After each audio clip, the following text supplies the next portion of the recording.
we show you how farmers and ranchers do their part to help protect the environment. And that includes both agriculture and aquaculture. Case in point, a Maryland oyster farm where the tasty shellfish is both a cash crop and a way to clean up the Chesapeake Bay. Oh, I love it. I couldn't see myself in an office. You know, I love the work, I love coming in, I look forward to Monday. Kevin McLaren is a relative newcomer to Chesapeake Bay. He moved here in 1999. But this former Massachusetts resident says he's fallen in love with this huge historic estuary and the famous oysters grown and harvested here. We're about 100 miles from the ocean here. We're in a brackish environment where, from a biological standpoint, that's where oysters want to live. You get this broth of minerals and flavors that, produce an oyster with, I think, an exceptional flavor. Welcome to the farm, an oyster farm. Here, where the freshwater Choptank River flows into the salty bay, is where you'll find Choptank Oyster Company. Kevin and his partners hand-raise close to 2 million oysters each year. What shellfish allows you to do is to make the product better by offering a consistent product all the time, but it's eating the same food as its wild cousins. I always say we're a little bit more like ranching than we are like farming. We're not really growing these oysters, we're just kind of taking care of them until they're ready for market. That care begins here at the hatchery, where the oysters grow from microscopic larvae into these tiny creatures called spat. There's probably 1,000 oysters in that head. That's right. What looks like a handful of wet sand is actually thousands of oysters attached to bits of broken shell. After about 3 weeks, they're transferred onto these boxes made from window screens.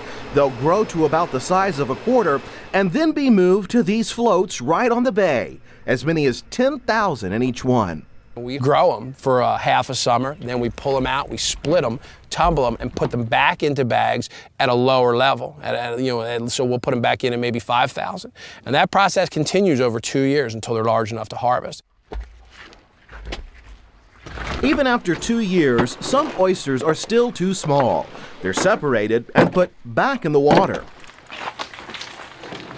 The harvested oysters are then taken to a facility close by, where they're washed and packed into boxes destined for stores and restaurants all over Maryland. What's going on, Kevin? What's going on, Travis? Some customers, like Travis Todd, can't wait for delivery. They take them right off the dock. Travis is the third generation of the Todd family at the Ocean Odyssey restaurant. They've been serving local seafood since 1947.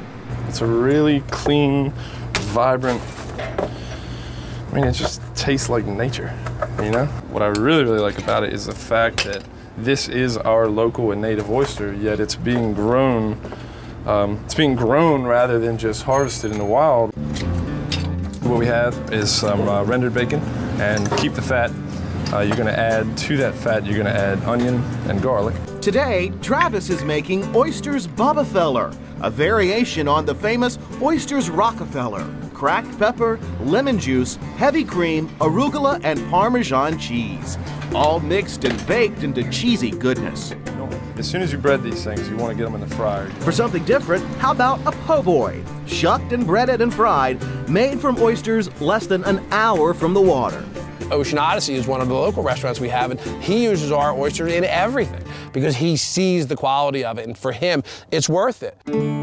Chesapeake Bay is one of the world's largest estuaries. It's 200 miles long and as much as 30 miles wide, fed by 150 rivers and streams. That mix of fresh and salt water proved perfect for oysters and oystermen, who've been reaping Chesapeake's waterborne bounty for centuries. But in the last 50 years, population growth brought water pollution and disease. Today, the wild oyster population is less than 1% of what it was in the late 1800s. 20 years ago, some 6,000 oystermen worked these waters. Today, there are fewer than 500. Oysters are considered a keystone species, which means, it is the linchpin for the health of the bay. Kevin says oysters are more than just a product. They're an essential part of a healthy ecosystem. The guys who do this testing will tell you that an adult oyster will filter 50 gallons a day. out of the bay. You know, filtering it, taking the algae out. Thanks to efforts by dozens of environmental groups, scientists, and government agencies, Chesapeake Bay is slowly getting cleaner. Everyone who enjoys or makes a living from this cherished shellfish shares the same hope, and in small ways, each is doing their part. But if we could get the oysters back to historic levels, you know, you would see this, the green color drop out of this water in no time at all. Every oyster that's coming off my farm is one more wild oyster that's left in place. It may take a long time, but it may work. The fact that we can grow great products like this, make them marketable, sell them, and improve the water systems as we go along, that to me is just a win for everybody.